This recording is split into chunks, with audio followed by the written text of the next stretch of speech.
This content is educational and does not represent a promise of financial gain. If hard work guaranteed financial stability, most people who strive every day would have already achieved economic peace of mind. But this is not the case, and this fact can be observed in different contexts and realities. In this video, the goal is not to motivate, sell solutions, or offer shortcuts. What you will see here is a rational analysis of patterns of financial behavior, repeated decisions, and the consequences that accumulate over time. The central idea is simple. Effort is important, but it alone does not create stability. What truly changes the outcome is the existence or absence of structure. If you want to understand this difference clearly and practically, follow the analysis to the end, because everything here is based on recurring financial behaviors, predictable decisions, and accumulated effects that repeat themselves in different contexts and countries. The problem begins when most people believe that effort is the main factor in financial growth. From an early age, the cultural message is clear. Study, work hard, dedicate yourself more than others, and money will be a natural consequence. This logic, however, presents significant flaws when applied to reality. Millions of people work long hours, juggle multiple roles, accept overtime, and deal with a high level of responsibility. Yet they live without financial reserves, with constant commitments and little predictability. If isolated effort were enough, this group would be protected. It isn't. This indicates that the central problem is not a lack of work, but a lack of financial structure. A large part of this mistake happens because many people organize their financial life focusing exclusively on monthly income. Their thinking revolves around how much money comes in each month. A structured approach, however, observes how money behaves over time. The question changes from how much do I earn to what happens to each incoming payment. This shift in perspective completely alters the outcome. Without a defined system, any increase in income tends to be absorbed by consumption. With a system, even modest amounts become a tool. In the Brazilian context, this is evident in the use of credit. Installment payments have become common practice for everyday expenses. Credit, which could be a strategic instrument, ends up functioning as a mechanism for postponing decisions. When the primary purchase criterion is simply whether it fits within the payment plan, financial predictability is lost. A structured approach assesses the cumulative impact of these decisions. One perspective focuses on the current month. The other observes the effect on the personal financial system over time. Another common mistake is confusing increased income with improved financial situation. Many people believe that the root of financial problems lies solely in earning too little. However, when behavior doesn't change, earning more only accelerates imbalances. Consumption patterns rise, commitments increase, and dependence on income intensifies. When income experiences any instability, the system collapses. That's why it's common to see people who earn more today than in the past, but feel more financially pressured. The problem isn't the amount of income itself, but the structure that sustains that income. A simple example illustrates this. Two people with similar incomes at the same stage of life can have completely different results over a few years. One consumes everything they earn, constantly uses credit, and doesn't build up savings. The other sets basic rules, saves part of their income before spending, controls their standard of living, and avoids long-term commitments. Neither of them gets rich quickly, but only one builds a financial cushion and predictability. This margin allows one to navigate unforeseen events with less stress, make professional decisions with greater autonomy, and reduce immediate dependence on active income. This is not a luxury, it's a structural issue. Living without structure creates total dependence on continuous work. Any interruption turns into a crisis. Health problems, payment delays, or market changes directly impact stability. Working more in this scenario doesn't solve the root cause, it only postpones the consequences. There is a clear difference between reacting and planning. Financially disorganized people tend to react to events. Structured people plan considering risks. They don't assume that nothing will go wrong, but understand that unforeseen events are part of life. This pattern is not unique to any specific country. Across different economies, the same behavior is observed. Higher incomes do not guarantee stability when there is no infrastructure. At the same time, people with more modest incomes can build wealth over time by following simple and consistent rules. It's worth reiterating, this channel doesn't work with empty promises, shortcuts, or motivational speeches. The focus here is on behavioral analysis applied to personal finance. Returning to the central analysis, working more doesn't scale indefinitely. Time is limited, the body has limits, and health takes its toll. Structure, on the other hand, allows financial decisions to function continuously without relying exclusively on additional effort. Another recurring mistake is using consumption as an emotional reward for exhaustion. The "I deserve it" mentality is understandable, but the financial system doesn't operate on the basis of merit. It responds to flow, repetition, and accumulated decisions. Small choices made consistently shape the final result. The difference lies in the use of rules. Structured people set limits before problems arise. Savings percentages, clear criteria for debt, and conscious control of lifestyle. This is not extreme rigidity, but protection against impulsive decisions. Motivation is unstable. Decision-making is structural. Those who create rules don't need to be motivated all the time. Consistency trumps intensity. A few correct decisions repeated over the years tend to generate more stability than large, sporadic efforts. Delaying financial organization has a cost. Time doesn't solve disorganization, it amplifies the consequences. The later decisions are made, the greater the effort required to correct them. So far, the logic is clear. The problem isn't working too hard, it's working without structure. Effort without a system leads to burnout, not financial security. Another profound mistake is confusing routine with stability. Receiving a regular income doesn't mean being secure. Real stability is the ability to absorb shocks. If a few months without income completely compromise your financial life, the system is fragile. Investing without prior planning doesn't solve anything either. Investments don't correct behaviors, they only amplify existing decisions. Without adequate savings and a basic structure, any unforeseen event can force unwanted withdrawals. The key difference lies in the question asked. A disorganized approach seeks only return. A structured approach seeks risk reduction. The return comes later. Structural wealth is not related to ostentation, but to the ability to choose. Choosing when to accept or reject opportunities, when to slow down, when to change course. Without structure, there is no real choice, only reaction. Financial planning doesn't require excessive complexity. It requires repeating simple rules. Disorganized people constantly improvise. Structured people follow a method. Just as companies fail due to lack of cash, people face difficulties due to a lack of organized cash flow. Isolated value matters less than continuity.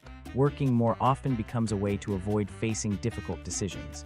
Being busy is socially acceptable, but the financial system responds not to occupation, but to choices. Ultimately, most financial difficulties stem from predictable patterns of behavior, and patterns can be adjusted. Simple rules organize everything. Income is not wealth. Consumption is a strategic decision, and those who don't control their standard of living end up being controlled by it.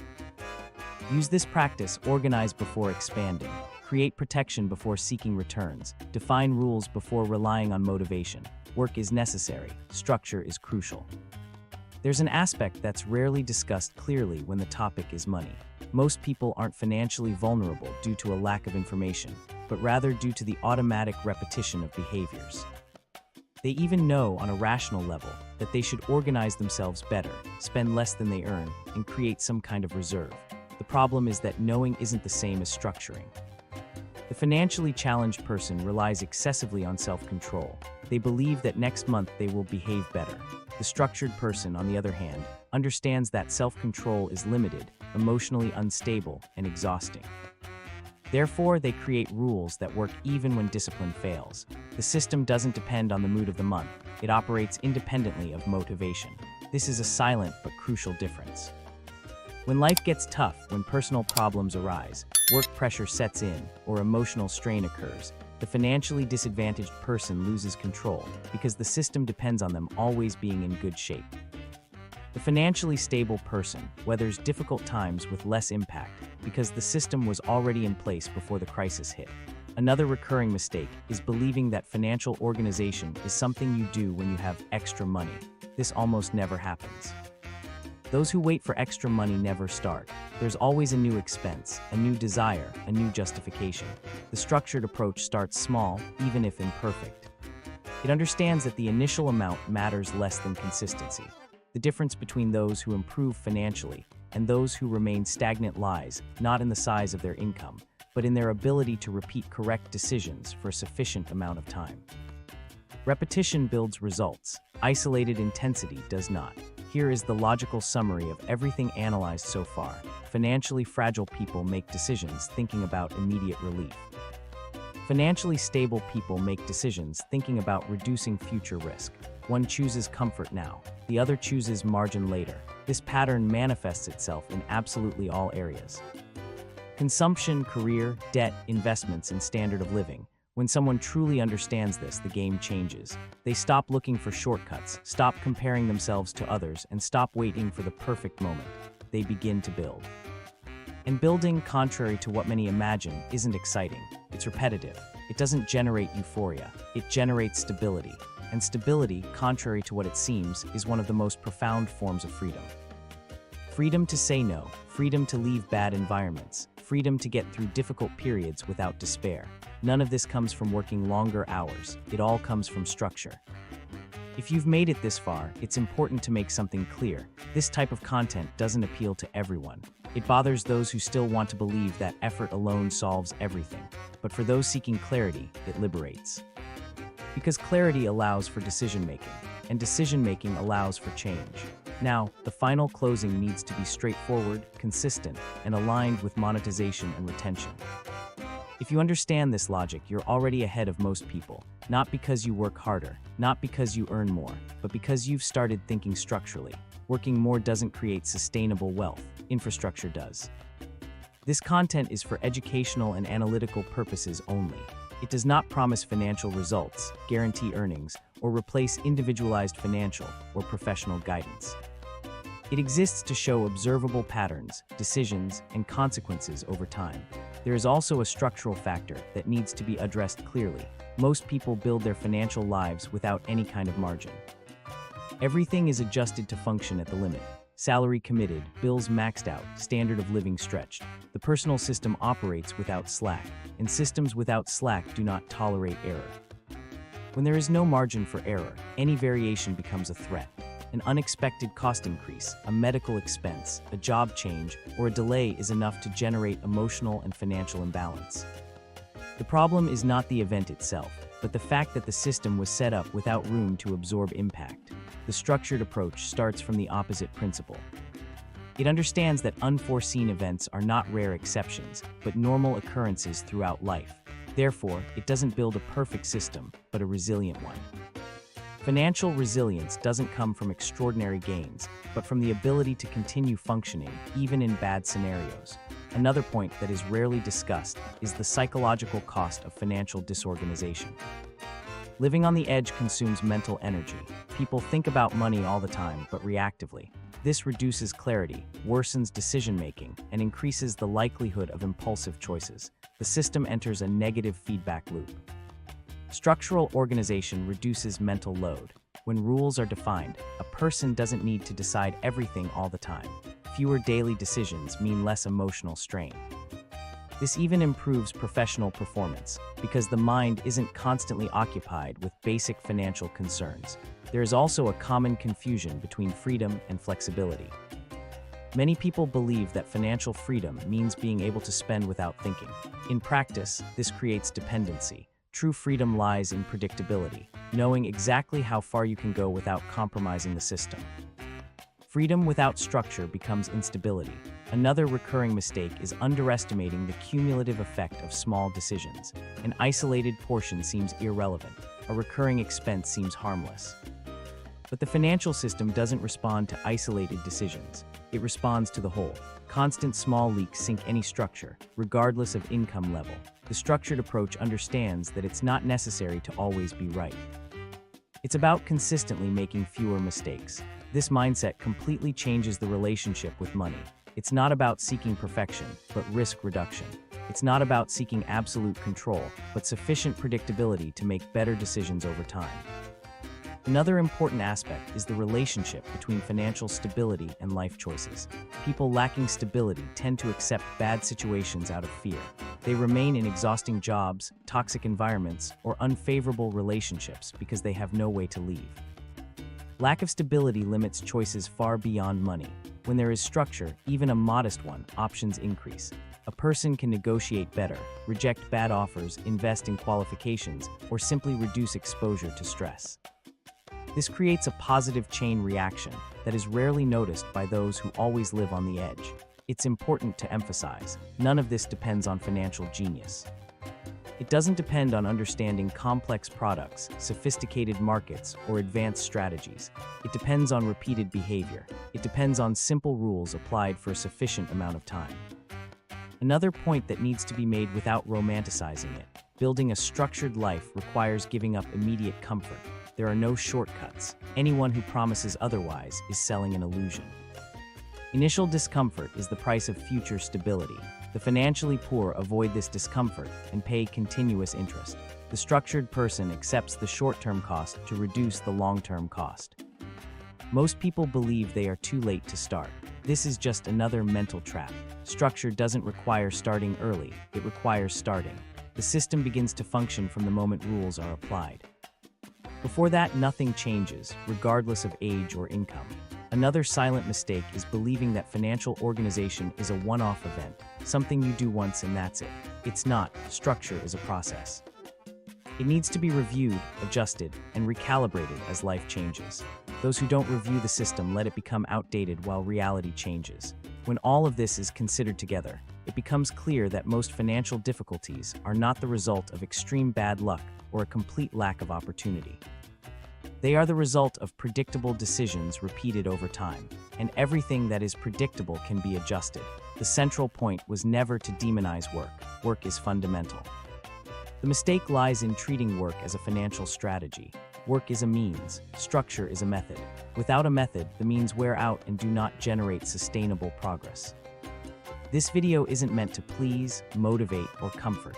It's meant to provoke rational reflection, to show that the financial game isn't won by those who work the hardest, but by those who build better systems. Stop measuring your financial life by the amount of daily effort. Start measuring it by the resilience of your system. Stop relying solely on income. Start relying on rules. Stop waiting for motivation. Start making decisions. Working more doesn't create sustainable wealth. Infrastructure does. If you understand this logic, you're not ahead of the majority because you're special, but because you've decided to stop repeating the common mistake. And that's the guiding principle of this channel. Working more doesn't create wealth. Structure does. Practical conclusion: organize before expanding. Create protection before seeking returns. Define rules before relying on motivation. Work is necessary. Structure is crucial.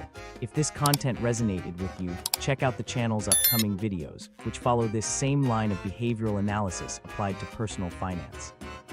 And the central idea that defines this channel is clear: working more doesn't create sustainable wealth.